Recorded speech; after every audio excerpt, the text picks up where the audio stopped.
Darrell, is it nice to have a little bit of a break from the league? I know you're going so well, and sometimes you don't want those breaks, but is this a bit of a distraction? Don't really feel like a break to me, to be honest with you. It's work as normal. It's another game. Accrington Stanley, their management team, I've got a huge amount of respect for the job they've done at that football club. And the football club, to be honest with you, they build it a different way and had success. So goes to show in football there's different ways of achieving success, and there's certainly a different model. Yeah, exactly. They are what you would perceive to be perhaps a smaller club, but it just goes to show what you can do with the whole club pulling in the right direction, the same direction. Yeah, certainly. And John's epitomised that, hasn't he? Working there, I think he's close to. Must be nearly close to. It seems about 700-800 games there, I think. So yeah, we're looking forward to it. The FA Cup, special to me. We've prepared as well as we can do, as we always do, and we're looking forward to the test. You go into it in a good place, don't you? So do you look at this with Accrington Stanley being a League One club as, this is another good benchmark for my team, see where we're at? Yeah, I think it's an interesting tie, isn't it? Because probably the underdog with them being in the top half of League One, but also we're in a bit of form. And we're looking forward to that, and it's good for our players to test themselves against a League One team.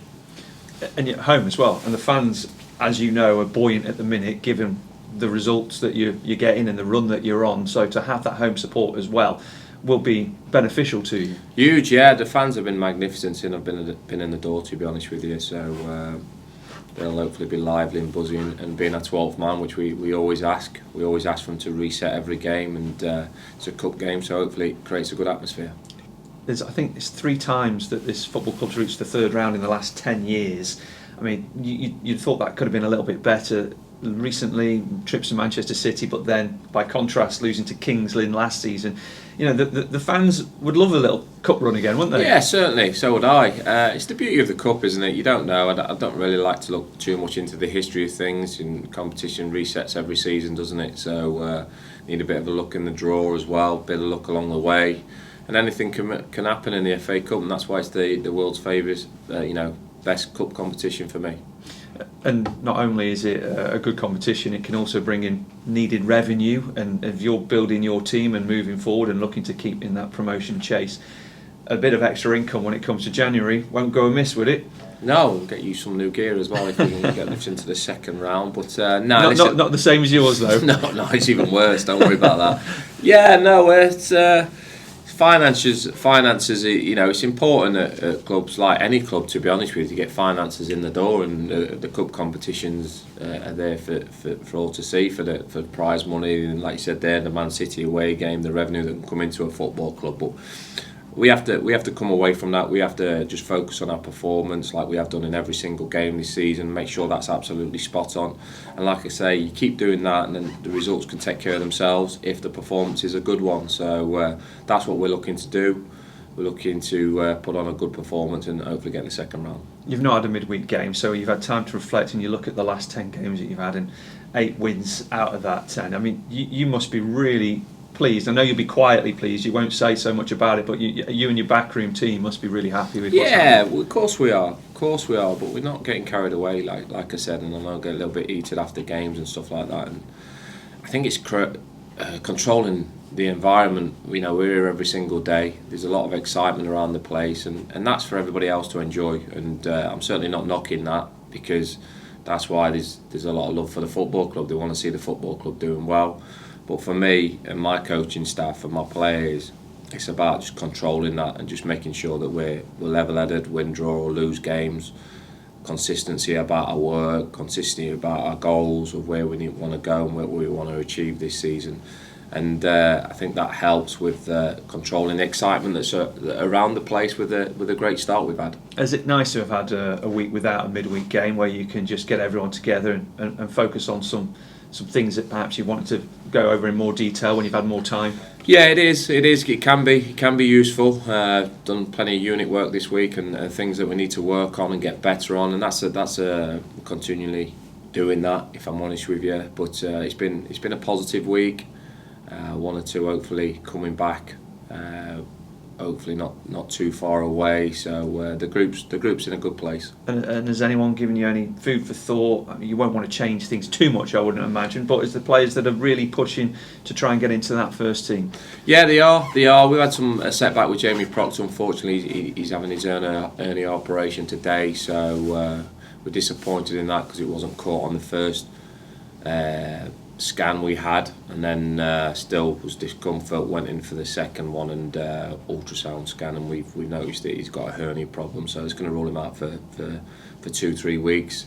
Other than that, Ryan Hurstick getting back on the grass, light work. Leon Leggs trained his first 2-3 full days properly as well, so that's a boost. Devante Rodney's an ongoing issue, but we're hoping to get to the bottom of that. So we'll see how we're moving forward. But the group's in a really vibrant, good place at the minute, and we want to try and continue our form. And with Leon, is it a case of carefully managing him, or do you just think, have you got a target in mind for when you'd like to see him back in the fold? He looks after. He's such a model pro, and Hammerhead will be wanting it, itching at the bit to head them balls away and do what he does very good. Leon Legg, it's great to have him amongst back in training, and I can't speak highly enough for Leon Legg as a professional. Was he now 35, 36, the way he conducts himself, and most lads when they're injured and have a long period of time, maybe put on a bit of weight. Not Leggy, he's lost weight and he's slimmed himself up, done some real good hours in the gym, and these sort of senior model pros are what I talk about in and around football clubs that are vital for my changing room. Yeah, that attitude, as you say, is right. So how many weeks do you think it could be before he's in contention? He'll be on the bench tomorrow. So he'll be on the bench tomorrow. We've got 9 subs tomorrow.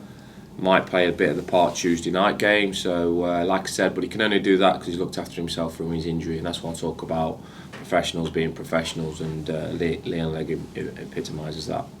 Thank you, cheers. Darrell, obviously one of the major points is the way your team is playing at the moment is the fitness levels. At the start of the season you put very big emphasis on that, and we've seen it now, haven't we, in many ways, because the game's stretching to 90-97 minutes and you're still going right at the end. That's a credit to you, your coaching staff and everybody, and to the players, isn't it? Yeah, it is. We pride ourselves on the work we do. That's why you've got good staff and build good staff around it.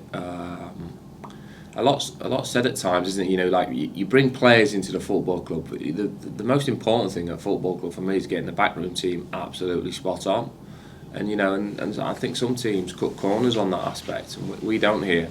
Which is testament to the owners, because it's so crucial that that's spot on. That enables everything to run right and professional. And I've got a great backroom team that's doing a fantastic job, and deserve a lot of plaudits for that, for players' fitness levels and making sure they come in primed and fit.